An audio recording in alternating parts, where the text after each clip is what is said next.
Welcome back. At 6:23, this time of year, our investigative unit and some state prosecutors say they're getting a long list of complaints from consumers who say they were ripped off by a contractor who took money and then did not deliver that home improvement project. Our Patrick Nelson shows us this morning how one district attorney's office in Colorado is focused on cracking down on these bad contractors.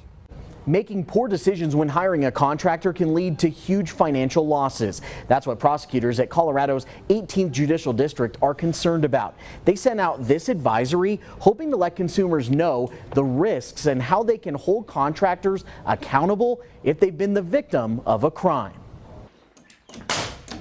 Harvard research shows year after year for the last decade, people have continued to spend more money on home improvement projects. But in some cases, consumers find the person they hired for the job takes money and doesn't follow through.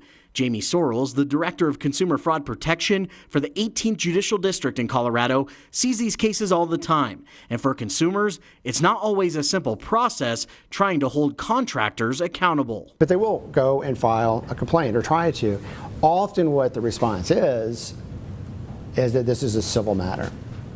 Well, when it comes to contractor fraud, it can be civil, often it is, but it can also be criminal. If you pay a contractor up front, investigators say what happens next often determines if law enforcement will take on the case. No material ever is purchased or shows up, and there's no service done whatsoever. And you never hear from that individual again, or maybe there's a few conversations, but still, no service, no material. Well, that's theft.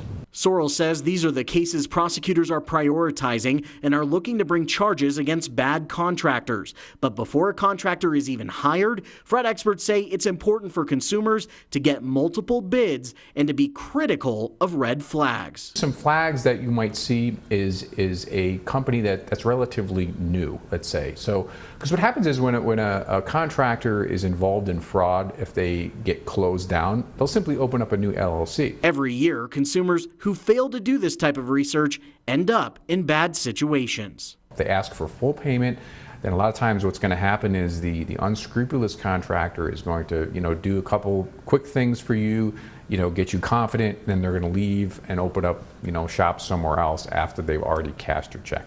The experts say working with a legal expert before signing a deal with a contractor offers an important layer of protection right off the bat. To get a look at this full advisory put out by Colorado Consumer Fraud Unit prosecutors here in Colorado, you can visit our website right now, KOAA.com. I'm Patrick Nelson for News 5. All right.